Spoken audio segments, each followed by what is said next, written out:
नमस्कार दर्शक बंधु Odia knowledge academy YouTube channel को आपण मानक स्वागत। आपन जदि आम चैनल को प्रथम आसन दयाकोरी चैनल सब्सक्राइब बटन क्लिक करी चैनल को सब्सक्राइब करेंगे। वीडियोटी भल लगे निश्चय वीडियोटी को लाइक करेंगे, कमेंट करेंगे, शेयर करेंगे भूलिए जहाँद्वारा आप प्रतिदिन नुआ नुआ अपडेट पाइपर। तो आज गोटे गुरुत्वपूर्ण खबर पर आम आलोचना करवा। तो आपण मैंने जानी जो कर्मचारी संगठन तरफ जो रिप्रेजेंटेशन दिखाई कहीं आप जानी जो डीए वृद्धि नहीं बर्तमान जनवरी 2025 रे जो डीएटा वृद्धि होगा कथा सेटा बर्तमान फेब्रुआरी अधा अधी पाखापाखि हो गला 8-9 तारीख हो गला। तो आम कहीपर जे डीए वृद्धि डिले होती जोटा जनवरी घोषणा होगा कथा से बर्तमान बहुत डेरी होती किंतु आ भर गोटे बड़ अपडेट आम जोटा आलोचना करवा। तो कर्मचारी निहाती गोटे खूब शीघ्र गोटे खुशी खबर मिल तो से विषय में आम आलोचना करवा। दयाकोरी वीडियोटी को शेष पर्यटन देखिए जहाँद्वारा आप संपूर्ण खबर विषय जानीपर। तो ये देखो गुड न्यूज जोटा कि कर्मचारी गोटे भल खबर अच्छी। होली आगु आउ एक भत्ता वृद्धि जोटा कि फेब्रुआरी जो तारीख सुधा आमर फेब्रुआरी सुधा यहाँ गोटे बड़ घोषणा हम जो थे कि डीए हाइक जो डीएनएस अलाउंसेस बा डीएनएस हाइक अच्छी गवर्नमेंट एम्प्लॉई बा गवर्नमेंट एम्प्लॉई जो मैंने अच्छा कि पेंशनर जो मैंने अच्छा बा अवसर प्राप्त कर्मचारी जो मैंने अच्छा से डीआर एवं जो मैंने रेगुलर कर्मचारी से डीए घोषणा करा जिवो। तो से विषय आम आलोचना करवा। आप जानते जो 8 पे कमिशन घोषणा पर एवं आउ एक बड़ घोषणा कर सरकार होली आगु आसो गोटे बड़ अपडेट आसो। होली पूर्व आपन गोटे पर्व जो थाए सरकार से पर्यंत टी घुंचे दे था कौन घोषणा को। तो होली पूर्व निश्चय आपको खुशी खबर मिल फेब्रुआरी शेष सुधा जो केंद्र सरकार केंद्रीय कर्मचारी को उपहार दे पारती। तो यही मास शेष सुधा गोटे गुरुत्वपूर्ण घोषणा कैबिनेट कर सरकार जो थे कि सरकार महंगा भत्ता बा डीए जो वृद्धि घोषणा करती। रिपोर्ट अनुसार एथर सरकार केंद्रीय कर्मचारी जो महंगा भत्ता अच्छी ताकू 3-4% वृद्धि करपारती। रिमोट एरिया काम करता केंद्रीय सरकारी कर्मचारी ये लाभ मिल। तो आप जानते एवं यही डीए वृद्धि 1 जनवरी 2025 कार्यकारी हो।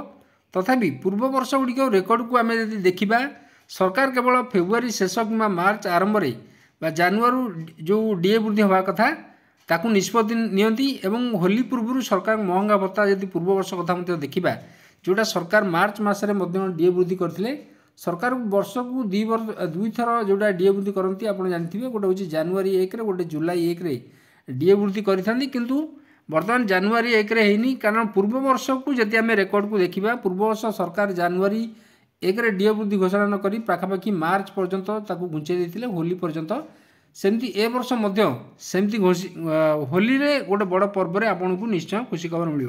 जो डीए हाइक कथा कहूँ कि मीडिया रिपोर्ट कहते डीएटा 3% बढ़ी आपंकर 56% हम जोटा कि आपको 53% मिलूँ।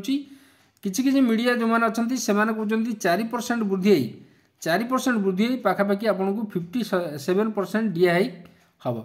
तो यहीपरि भाव में दुईटा कन्फ्यूजन बर्तमान आसतु सरकार किसी विधिवत घोषणा करना तो आमको अपेक्षा करा पड़े किंतु या जुलाई 1 कार्य करने को विचार कराई अर्थात यह जुलाई 1 गणना कराए से आपन को जो एरियर बाबद जो डीए एरियर बाबद आपन को टंका मिलता है। गत अक्टोबर सरकार डीए 3% आप जानते वृद्धि करते डीए जो थिला 50% रु पाखापाखि 53% को जोटा वृद्धि पाई पूर्व 2024 मार्च रे जोटा डीए 4% वृद्धि कराई बेले सेतेबेले ए भत्ता मूल दरमार 4% वृद्धि पाई पाखापाखि 50% जोटा 46 थिला 50% होता।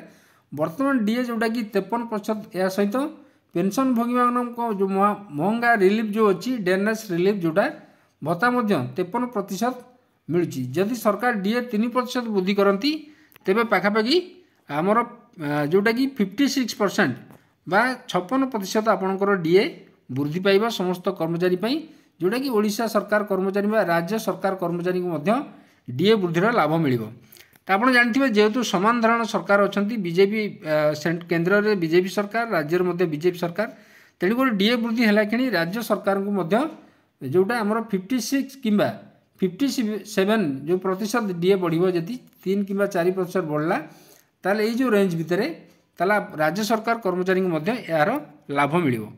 फेब्रुआरी घोषणा पर जोटा रिपोर्ट अनुसार सरकार होली पूर्व यही घोषणा करेंगे। अथर जो होली पर्व मार्च 14 तारीख पड़ुची जोटा कि फेब्रुआरी 28 तारीख में सरकार प्रधानमंत्री किसान सम्मान निधि योजना 19तम किसी चाषी आकाउंट को स्थानांतर करेंगे। तेणु केंद्रीय कैबिनेट बैठक फेब्रुआरी 26 बुधवार दिन अनुष्ठित हम, जो थी कि आप जानते केंद्रीय कैबिनेट बैठक रे निष्पत्ति नियाजिबो। यही बैठक पर सरकार केंद्रीय कर्मचारी ये भत्ता वृद्धि घोषणा करें बोली रिपोर्ट जमापड़ी। एपर्यंत सरकार कौन सरकारी घोषणा करना, किंतु सरकारी घोषणा पर्यंत आम को अपेक्षा करा पड़ो। सेमती जदि डीए आ डीआर कोविड-19 समय जो डीए डीआर एरियर अच्छी ताकू कर्मचारी पक्षर अनेक समय रिप्रेजेंटेशन दिखाई जो 18 मासर जो बकेया एरियर अच्छी डीए डीआर को ताकू सरकार शीघ्र रिलीज करंतु कर्मचारी पाई।